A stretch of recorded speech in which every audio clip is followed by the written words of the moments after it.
Hey guys, it's E3 time! Okay, that's actually a lie. It's the couple of days or the week after E3 by the time you're seeing this. I've taken a whole bunch of notes here on some of the games that I thought were pretty cool.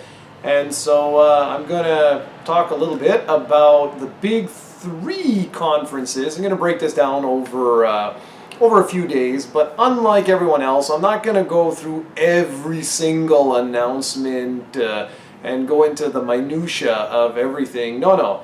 Instead, I'm just going to go ahead and talk about what I thought was cool about the big three conferences, and then I'm going to throw in a few other games from, say, like Electronic Arts, Ubisoft, what do we got? EA, just, random stuff like that, or Bethesda, for example. I'm not going to talk about every single game, so if you watch through and you're like, hey, how come you didn't mention Dishonored 2, or the new Nier game, or something like that? Well, it's just, I didn't want to talk about everything, okay?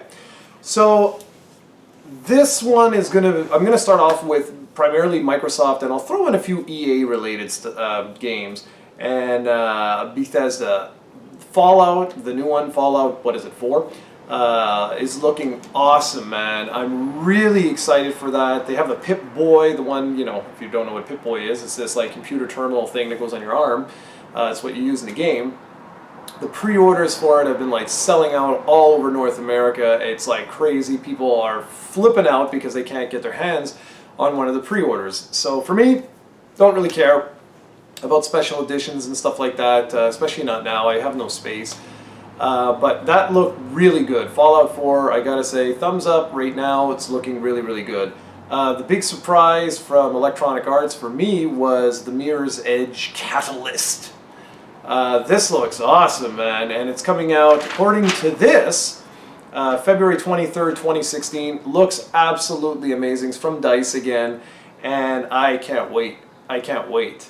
It just looks sick. And I was a really big fan of Mirror's Edge, and it was a real shame that that game just sort of never went anywhere. Like, it was critically acclaimed, but I guess it just didn't sell very well. So I'm really happy that that's coming back. I'm going to jump back to Bethesda. I know that was an Electronic Arts game. Doom 4, man, that 8-minute gameplay trailer session, whatever you want to call it, looks sick. I'm very excited for that. I really liked Doom 3. I thought it was a beautiful game, creeped me out and everything. However, the action, the timing of it, the pacing wasn't there. Like, it didn't necessarily feel like a Doom game per se. It was still a phenomenal game, but I had a few issues with that. So Doom 4 bringing it home looks really, really sick. I can't wait. Okay, so now let's go into the Xbox One. There's a whole wide assortment of things, but the real big thing right off the bat that really, really blew my mind was the backwards compatibility. Man, that's awesome. Think of that. There are over, what, I think it's like 1,500, 2,000 games, maybe even more, who knows, that were released on the Xbox 360. And now the Xbox One has backwards compatibility to the Xbox 360. And I love the little jab they did at Sony there, where they're like, we're not going to charge you, again, for games you already own. That makes no sense. And that's a big deal. I mean, that really is. That was a huge, huge deal. And right there, as it was, I rewatched the conferences. The only ones I watched live were, actually I only watched one partially live, not even fully, was the Sony conference, and that was just based on pure luck. I've been so busy. Anyway, when I went back and rewatched the Microsoft conference, I was like, wow, man, they got this. Like, there's no way they're going to be able to lose E3. Because they really did. They had an amazing conference. Phil Spencer did a great job. And just that one announcement, do you realize how many games that brings to the Xbox One now with backwards compatibility? And as of now, there's like, I think it was 100 games right off the bat. I might be mistaken. I don't know the details. I haven't had a chance to turn my PS4, Xbox One, or Wii U on in weeks now, so I don't exactly know. But I do know that backwards compatibility, like I said, is a really big deal.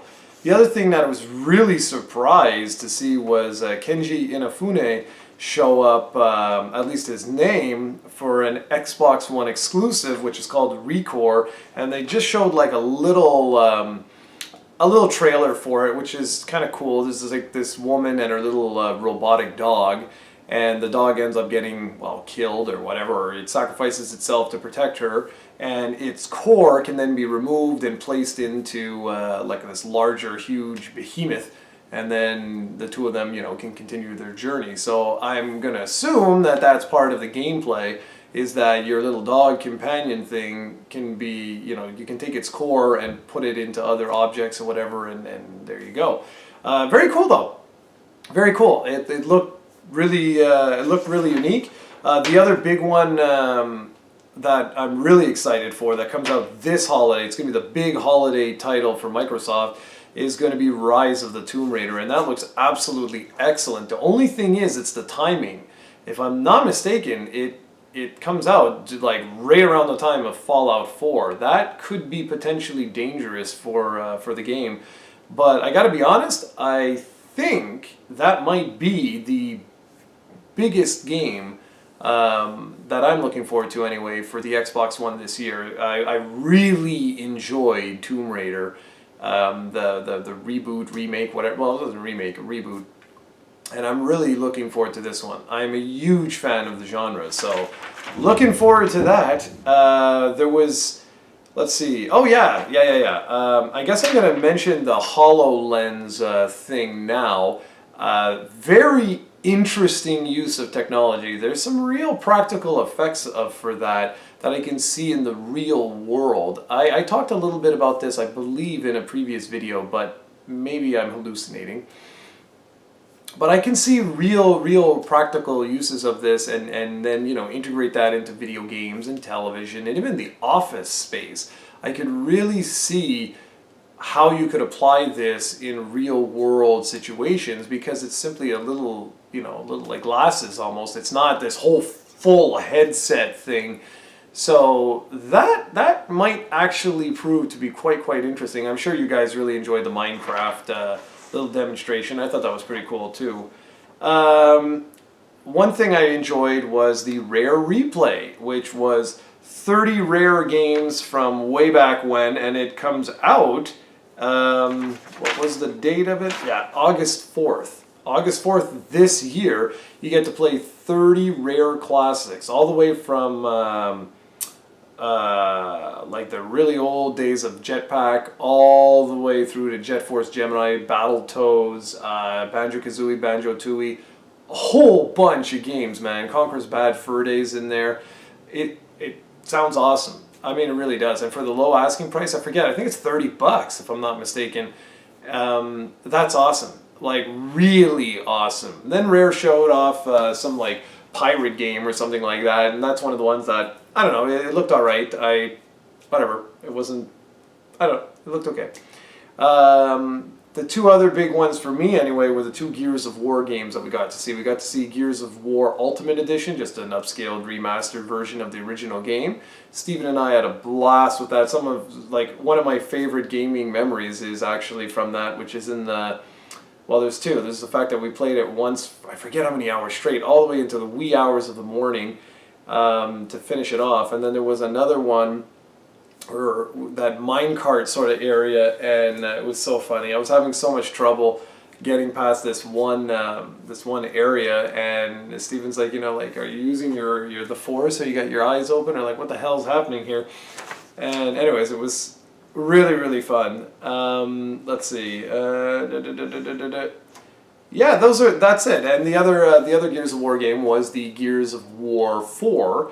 What they showed looked absolutely excellent. It'll be nice to return to that world. I'm a big fan of that series. I know they wrapped up the whole story, so it'll be interesting to see how they what they do. I never actually played Gears of War Judgment, so I don't know much about that one. But this, from just a visual and gameplay standpoint, it looked great. It really did. It looked like my kind of game. So when you add all of that together, when you have, Gears of War 4, or Gears 4 as the trailer called it, when you've got Tomb Raider, you've got that excellent looking compilation game from Retro, That's fantastic because this is all stuff. Well, not Gears. Gears will be next holiday, but still, the point is that there's a lot of stuff that's coming now, actually, plus stuff that's coming later on, and you throw in the backwards compatibility, and you'd be really hard pressed to realize that this is the exact same company who 2 years ago focused solely on TV and and sports and you know, like all non-game related stuff, and now here they are today and they're just like, you know, balls to the wall, we got to turn this around. The thing is, they're doing better than the Xbox 360 did. So Microsoft is definitely, you know, doing the right thing. Phil Spencer has definitely turned the ship, turned the tide. Now it's simply, can they pull a PlayStation 3 and can they take what they have and just keep picking away at Sony to reclaim their top spot in North America at least. And only time will tell. Only time will tell. But I will say this, I watched that conference before I watched any of the other ones, even though I didn't watch it live, and I was very, very impressed. I think they did just a fantastic job. I even like the controller that they announced, which was, it's going to be fully modular, so you can take out each component, you can swap them, you can put paddles on the back here, you can program them. I didn't look much more into it. I have no idea how much it's going to cost, but I'm going to go on record here saying probably a lot. Like, it's probably not going to be a cheap device. But still, there's a lot of people who are like clamor for that. Like, that's something that they'll want. So I think that's going to be kind of successful. I think that's going to be really interesting. So yeah, I hope you enjoyed this. This was, like I said, it's sort of mix mash. So we had Microsoft, I mentioned Doom 4, Fallout 4, I mentioned Mirror's Edge. Oh, there was one other one from EA that I don't know how I feel, and that's Mass Effect Andromeda. I don't know whether I should be excited for that, not, I don't know. I really enjoyed the 3 Mass Effect games. Going back or revisiting that universe is exciting, but at the same time, like, the story's done, you know? So, I don't know. I'm at the point now where when they keep extending these games over and over and over and over again, I don't know how I feel about that, really. Because sometimes you're like, okay, cool, it's nice to revisit like that universe, but if it's going to tie into the main story, how are they going to do that? Are there going to be any returning characters, or is it like a whole fresh new game? Whatever.